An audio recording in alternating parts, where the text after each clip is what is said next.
آئین کو پڑھیں تو پتہ چلتا ہے کہ پارلیمنٹ کا ممبر بننے کے لیے بڑی سخت شرائط عائد کی گئی ہیں۔ ان شرائط کا مقصد یہ ہے کہ ہم میں سے بہترین لوگ ہی ایم پی اے اور سینیٹر بن کر ملک و قوم کے مستقبل کا فیصلہ کریں گے۔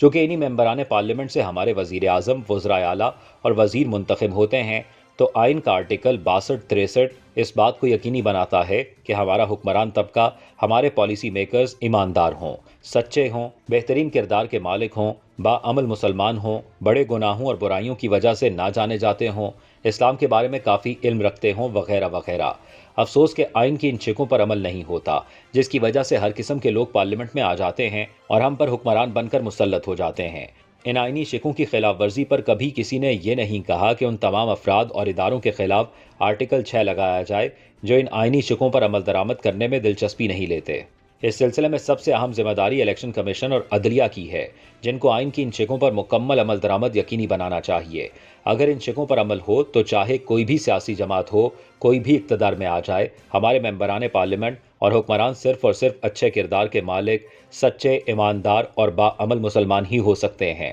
افسوس کہ ایسا ہوتا نہیں، جس کی وجہ جیسا کہ ہم نے اوپر بتایا آئین پر عمل درآمد کا نہ ہونا ہے، اور اسی وجہ سے ہمارا یہ حال ہے کہ چند دن قبل 90 دن کے اندر الیکشن کرنے کے سو موٹو کیس کو سنتے ہوئے چیف جسٹس آف پاکستان نے کہا کہ آئین پاکستان آج عدالت کے دروازے پر دستک دے رہا ہے۔ ان کے اس بیان پر سیاستدانوں اور میڈیا کی طرف سے ایک شدید رد عمل سامنے آیا،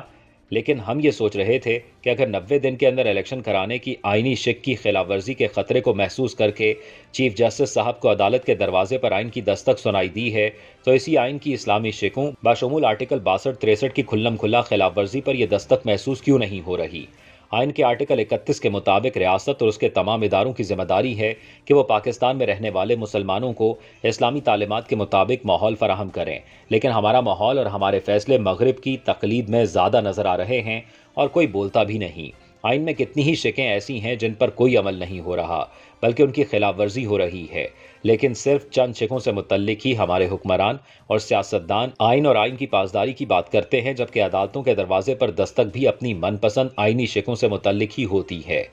ایک دو روز قبل ایک سینئر صحافی نے سوشل میڈیا پر ایک بہت اچھی بات کی۔ ان کا کہنا تھا کہ آرٹیکل 62-63 کا اطلاق پارلیمنٹ کے اراکین سے کہیں زیادہ اعلیٰ عدلیہ کے ججوں پر ہونا چاہیے۔ یقیناً یہ تجویز بہت اہم ہے۔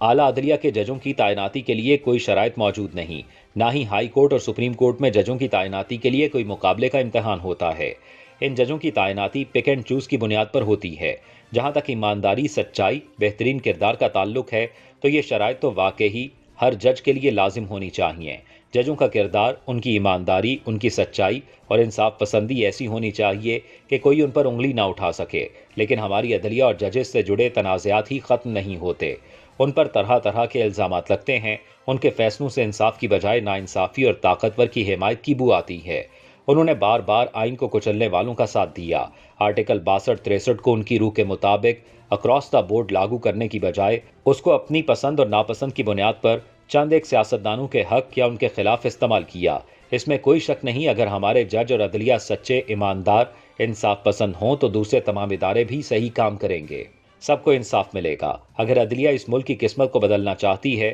تو اسے خود ہی اپنے لیے ایک اعلیٰ ترین معیار قائم کرنا چاہیے، اور ججوں کی تعیناتی کے نظام کی بنیاد ایسا میرٹ ہو کہ جج کی ایمانداری، سچائی اور انصاف پسندی پر کوئی انگلی نہ اٹھا سکے۔